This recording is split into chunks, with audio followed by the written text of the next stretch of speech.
오늘 우리에게 주시는 하나님 말씀은 히브리서 13장 20절에서 25절까지 말씀입니다. 신약성경 369면에 있습니다. 히브리서 13장 20절로 25절까지 말씀입니다. 다 같이 히브리서 13장 20절에서 25절 말씀을 합독하시겠습니다. 양들의 큰 목자이신 우리 주 예수를 영원한 언약의 피로 죽은 자 가운데서 이끌어내신 평강의 하나님이 모든 선한 일에 너희를 온전하게 하사 자기의 뜻을 행하게 하시고 그 앞에 즐거운 것을 예수 그리스도로 말미암아 우리 가운데서 이루시기를 원하노라. 영광이 그에게 세세 무궁토록 있을지어다. 아멘. 우리가 이 땅에 살면서 가장 필요한 것 중에 하나는 우리를 구원하신 하나님이 누구신가, 어떤 분인가 한 것을 아는 것입니다. 오늘 성경은 본 말씀을 통하여 하나님은 어떤 분이신가, 우리 하나님의 두 가지 모습을 보여주십니다. 첫 번째, 하나님은 평강의 하나님이십니다. 같이 해보실까요? 하나님은 평강의 하나님이십니다. 시작. 하나님은 평강의 하나님이십니다. 같이 오늘 본문 말씀 20절을 읽어보겠습니다. 시작. 양들의 큰 목자이신 우리 주 예수를 영원한 언약의 피로 죽은 자 가운데서 이끌어내신 평강의 하나님이, 우리 예수님의 모습을 이렇게 표현합니다. 양들의 그냥 일반 목자가 아니라 큰 목자이신 예수님을 우리에게 이끌어 주신 분이 계시는데 그분의 이름이 바로 하나님이라고 이야기를 합니다. 한번 따라해 보실까요? 큰 목자 되신 예수님. 목자가, 작은 목자가 있고 큰 목자가 있다고 얘기를 합니다.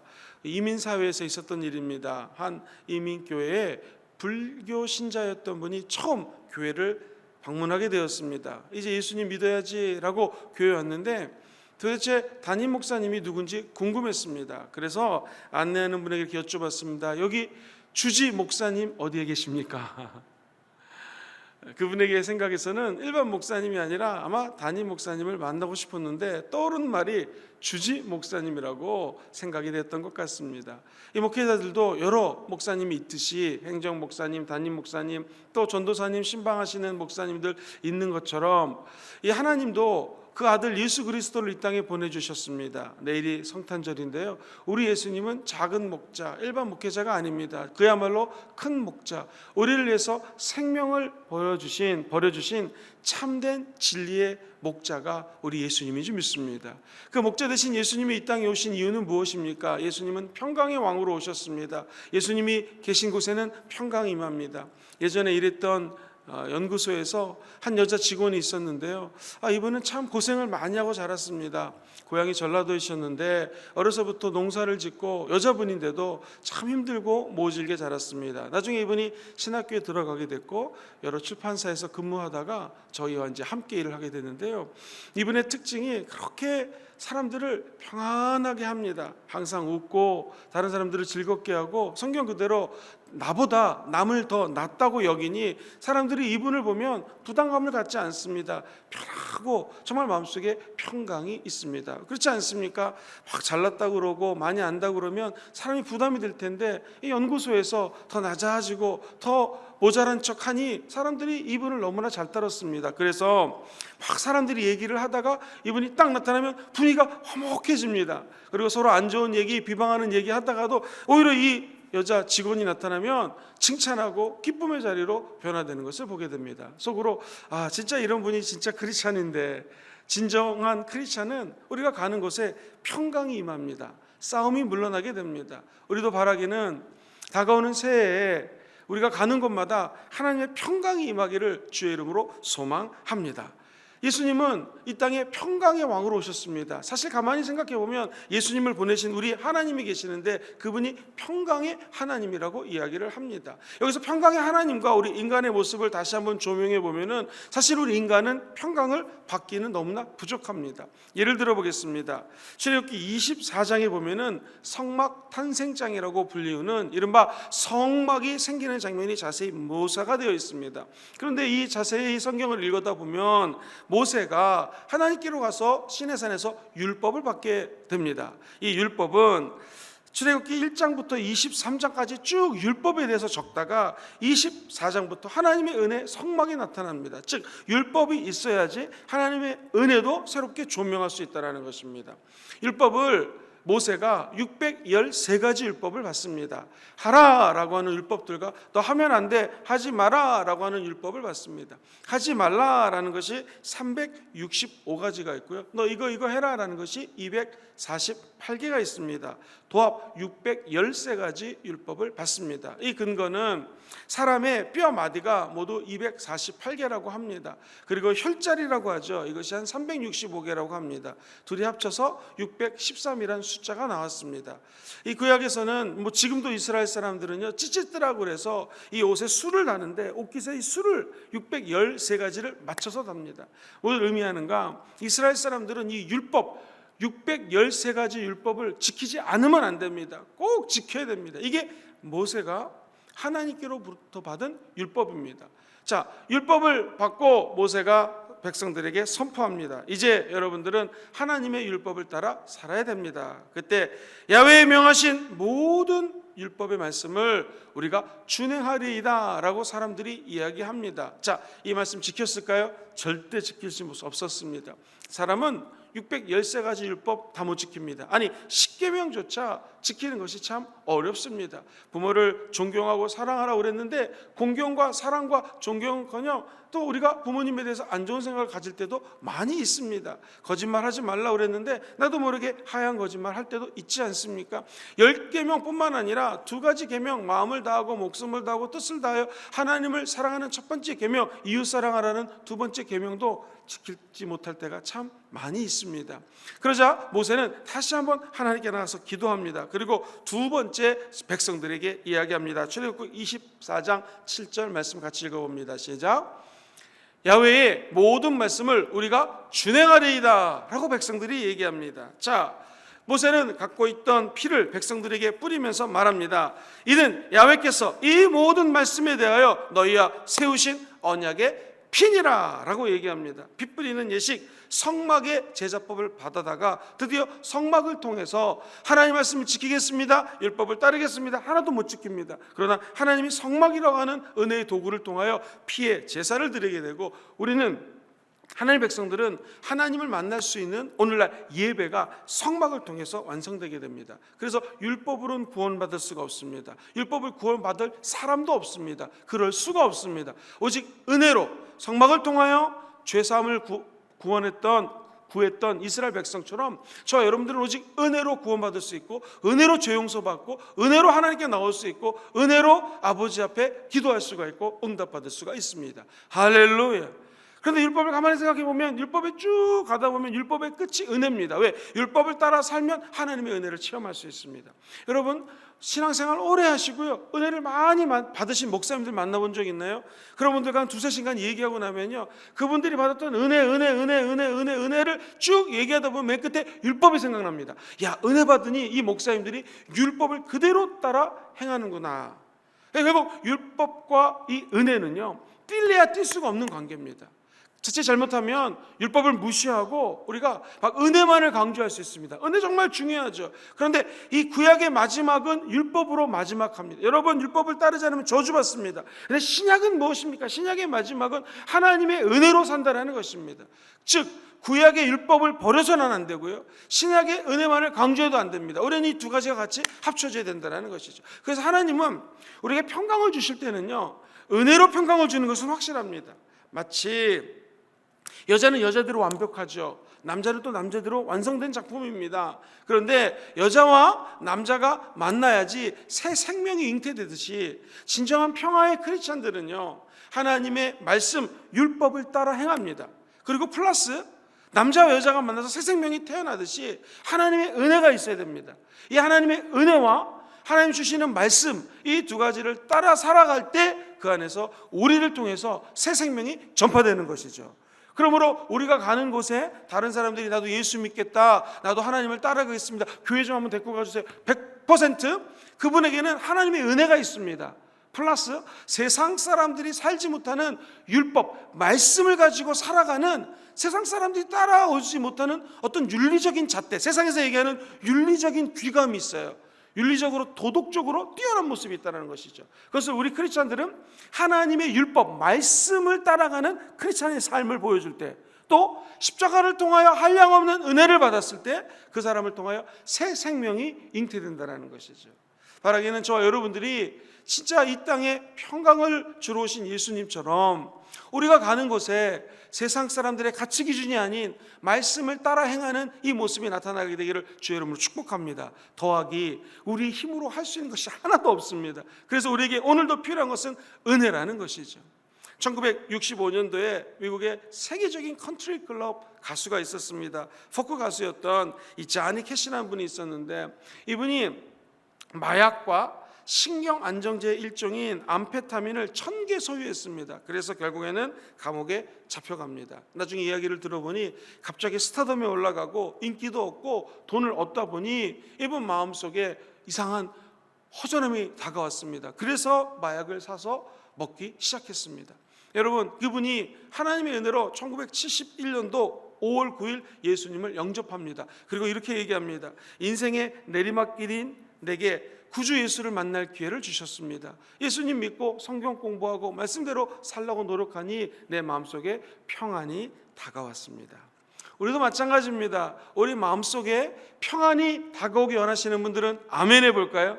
예수님의 은혜 받아야 됩니다. 더하기 하나님의 율법의 말씀 알아야 됩니다. 공부해야 됩니다. 그리고 그 말씀대로 살아갈 때에 우리 마음속에 하나님의 진정한 평강이 임하게 될 것입니다. 한 걸음 나아가 그 평안을 전하는 평화의 전달자가 되게 될 것입니다.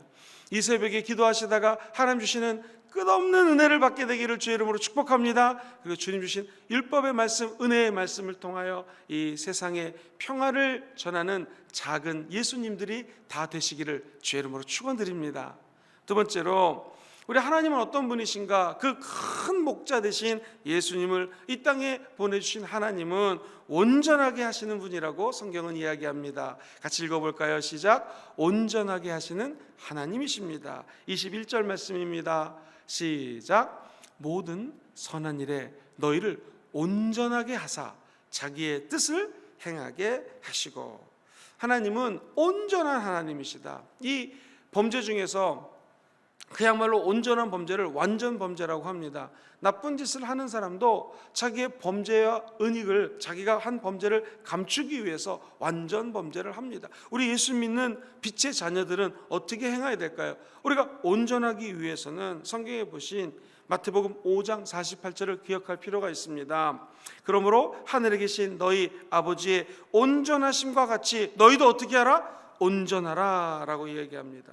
하나님을 이 세대를 본받지 말고 오직 마음을 새롭게 함으로 변화를 받아 너희가 하나님의 선하시고 기뻐하시고, 같이 해보실까요? 온전한 뜻, 하나님의 온전한 뜻을 분별하라, 이렇게 얘기를 하고 있습니다.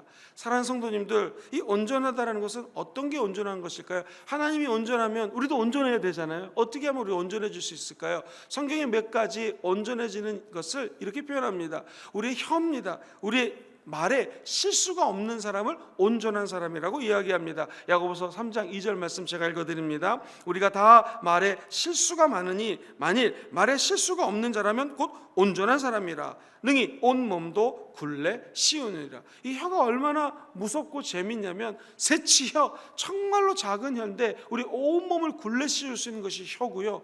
누구나 말에 실수가 없다면 그 사람은 온전한 사람이라는 것입니다. 그런데 우리에게 희망이 있습니다. 우리는 다 말에 실수가 많으니, 설교를 하고 있는 저도 얼마나 많이 말 실수를 하는지 모릅니다. 나는 말 실수 안 해. 이거는 진짜 하나님과 같은 분이라는 것이죠. 어떻게 하면 되겠습니까? 우리의 힘으로 말을 절제할 수 있는 능력이 없습니다. 오늘도 예수님 앞에 나온 이유가 예수님 은혜 주셔서 우리의 말이 부정적인 메시지가 흘러나가지 않게 하시고, 하나님 은혜 가운데 은혜의 말, 축복의 말, 긍정의 말, 소망의 말, 믿음의 말이 나아갈 수 있도록 우리 입술을 좀 붙들어 주시옵소서. 할 때 우리는 점점 온전해져 가는 것이죠. 다시 말해서 점점 예수님 닮아가는 것이죠. 다시 말해서 성화, 성스럽게 변화되는 것을 성화의 과정이라고 이야기를 합니다. 우리는 부족하지만 은혜 주시는 예수님 때문에 우리 입술에 하나님의 생동감 넘치는 온전함이 깃들게 될 줄 믿습니다.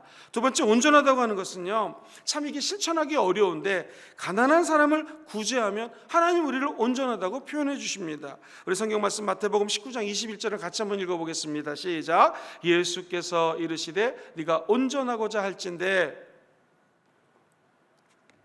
그리하면 하늘에서 보화가 내게 있으리라. 그리고 와서 나를 따르라. 온전하려면 네 소유를 팔아 가난한 자들에게 나눠줘라. 그러면 네가 온전할 수 있고 그 다음에 나를 따라올 수 있다. 구제하는 것이 이처럼 중요합니다. 우리는 나만 돌아가니까 구제하지, 좀 있어야 구제하지, 없는데 구제하는 거 요만큼 했으니 됐으니, 이렇게 생각할 수 있죠. 하나님 보시기에는 어떤 자를 온전하다고 생각하는가? 끊임없이 구제하는 자들을 온전하다고 생각합니다. 여기서 한 가지 기억해야 될 것은요, 물질로 구제하는 것만이 구제가 아닙니다. 사람은 꼭 물질을 받는다고 구제받는 것이 아닙니다. 우리의 입술로, 우리의 따뜻한 눈빛으로, 우리의 작은 정성으로 얼마든지 사람들을 구제할 수 있습니다. 오늘 하루 직장에 가시면 만나는 사람들에게 이 하나님의 은혜 가운데 작은 선행, 작은 구제가 있게 되기를 주님의 이름으로 축복합니다. 세 번째는요, 사실 온전해지는 것 중에서 가장 어려운 것인 것 같습니다. 인내하는 것. 하나님 인내하면 온전하다고 평가해 주십니다. 야고보서 1장 4절을 읽어드립니다. 인내를 온전히 이루라. 이는 너희로 온전하고 구비하여 조금도 부족함이 없게 하렵니다. 우리가 인내를 온전히 이루면 우리가 하나님의 은혜 가운데 온전하고 구비된 자로 변화된다는 것입니다. 어려운 일을 당해도 인내하며 온전한 삶을 사는 것 중요합니다. 예수님이 온전하시다, 이 말은 우리 예수님이 끝까지 인내하셨다라는 거예요. 어떻게까지? 죽기까지 인내하셨다라는 것입니다. 예수님이 이 땅에 오셔서 치유사역하고 그냥 자기만 은혜 끼치고 이렇게 그냥 하늘로 싹 올라가셔도 되지 않겠습니까? 근데 그분은 십자가의 고난을 인내하셨습니다. 그러자 우리 인간들이 예수 그리스도를 평가할 때, 예수 그리스도를 높이고 찬양할 때 우리 예수님은 온전한 분이다라고 평가를 하는 것이죠. 우리도 비록 예수님처럼 십자가를 지진 않더라도 맡은 일들 가운데 끝까지 인내하시고 하나님과 사람들에게 온전하게 가까워져 가고 있는, 성화되고 있는 그리스도인, 크리스찬이라는 평가를 다 받게 되기를 주의 이름으로 축복합니다. 온전하다, 이 말은 한번 따라해 볼까요? 사랑하는 것이 온전을 이루는 것입니다. 시작. 사랑하는 것이 온전함을 이루는 것입니다. 성경에 보면 요한일서 4장 12절에 보니 어느 때나 하나님은 본 사람이 없지만 만일 우리가 서로 사랑하면 하나님이 우리 안에 거하시고 그의 사랑이 우리 안에 온전히 이루어지느니라. 하나님 본 사람 없습니다. 목사인 저도 하나님을 본 기억 거의 없습니다. 하나님은 볼 수가 없습니다. 그런데 어떻게 하면 하나님을 볼 수 있는가? 내가 하나님 앞에 거룩한 모습으로 사랑하면은 그 사랑하는 모습 때문에 저분이 하나님이시구나, 저분이 예수님이구나 라는 것을 깨닫게 된다는 것이죠. 그래서 우리 인간의 모습 중에서 가장 성령 하나님과 비슷한 모습이 엄마의 사랑이라고 표현합니다. 오죽하면 엄마 같은 성령님이라는 책에 나오지 않았습니까? 엄마가 자녀를 사랑하는 모습, 그 사랑하는 모습만 봐도 엄마가 온전한 엄마는 전 세계에 없을 것입니다. 그렇지만 그 사랑이 온전에 가깝다고 표현하는 것이죠. 우리도 하나님이 온전하셨다면, 또 우리 안에 계신 예수님이 온전하시다면 온전한 자가 되어야 됩니다. 어떻게 해요? 사랑을 실천할 때 우리를 온전한 자라고 표현할 수 있습니다. 마지막으로 하나님이 온전한 분이시다. 그럼 우리는 어떻게 온전할 수 있을까요? 행함이 없는 믿음은 죽은 믿음입니다. 행할 때 그가 온전해진다는 것이죠. 야고보서 2장 22절 222입니다. 같이 한번 암송하는 마음으로 읽어봅니다. 시작. 네가 보거니와 믿음이 그의 행함과 함께 일하고 행함으로 믿음이 어떻게 돼요? 온전하게 되었느니라. 저는 하나님의 은혜로 여러 교회와 또 여러 부서에서 일을 해봤는데 이 세상에 일할 때 온전하게 일하는 사람이 한 명도 없더라고요. 저를 포함해서. 근데 어떤 분이 나중에 저분이 정말 일을 잘했다 평가받냐면 온전하게 일을 하고자 노력하는 분이 있습니다. 다시 말하면 행함으로 일하는 분들, 좀 실수를 해도 열심히 일하는 분들, 특별히 이거는 내 일이 아닌데 누가 하는 일 주변을 돌아보아서 저분이 일이 좀 힘들다 했을 때 그분의 일을 도우려고 적극적으로 하는 분들이 있거든요. 그런 분들은 나중에 시간이 1년이 지나고 2년이 지나고 인사 고과를 매길 때도 점수가 높아질 수밖에 없습니다. 왜냐하면 그분의 믿음은 행하는 믿음이에요. 근데 반면에 이건 내가 전문가고 난 요거만 할 거야 라고 하는 사람은 나중에 인사평가도 낮게 받을 수밖에 없습니다. 왜? 그분의 믿음은 행하는 믿음이 아니기 때문에 그렇습니다. 우리 인생을 살다 보면 오늘도 여러 사람들의 모습들을 보고 만나게 될 것입니다. 우리 자세도 이기적으로 될 수 있습니다. 내가 맡은 일이 이거니까 난 이거만 할 거야가 아니라 우리가 정말 온전한 그리스도인이 되기 원한다면 내가 맡은 일이 비록 이거지만 이거 아닌데도 다른 일을 하는 사람들을 좀 돌아보아서 그분의 어려움을 좀 돕고 그분이 힘들 때 내가 조금 손을 빌려주고 그분이 눈물을 흘릴 때 눈물을 살짝 닦아주고 이게 행함이 있는 믿음으로 하나님께 나아갈 때 하나님은 우리를 내가 온전하니 너희도 온전하라. 그런데 그 온전함을 실천하는 작은 예수로 평가해 주실 것입니다. 오늘 하루를 살아갈 때 우리 주변에서 우리는 온전하지 않지만 우리 부족한 자들, 힘든 사람들이 함께 모여 생활하는 거 아니겠습니까? 부족하고 힘든 자들에게 행함이 있는 믿음으로 온전해지는 축복의 통로들이 다 되시기를 예수님 이름으로 축원드립니다. 마지막으로 오늘 21절 말씀을 읽고 말씀을 정리하겠습니다. 같이 한번 21절 읽어봅니다. 시작. 모든 선한 일에 너희를 온전하게 하사 자기의 뜻 하나님의 뜻을 행하게 하시고 하나님은 오늘도 하나님의 뜻을 행하십니다. 부족한 우리, 연약한 우리를 온전하다 칭하시고 하나님의 뜻이 저희 여러분들을 통하여 행하는 축복이 임하게 될 것입니다. 가끔가다 생각해 봅니다. 하나님은 어떤 분이실까? 보이지 않으시는데 손에 잡히지 않는데 하나님은 오늘 성경 말씀은 이야기합니다. 첫 번째 평강의 하나님이십니다. 우리도 평강의 왕으로 오신 예수님처럼 우리 때문에 우리 삶의 주변이 평안해지기를 주의 이름으로 축원합니다. 하나님은 온전한 분이십니다. 우리 인간은 온전하지 않습니다. 그러나 사랑할 때, 구제할 때, 남들이 힘들 때 조금 도와줄 때 무엇보다도 세치 혀밖에 안 되지만 나의 입술로 사랑을 이야기하고 사랑을 이야기하고 축복을 이야기하고 긍정을 선포할 때에 우리도 하나님 것처럼 조금씩 온전해지는 진정한 그리스도인들이 되게 될 줄 믿습니다.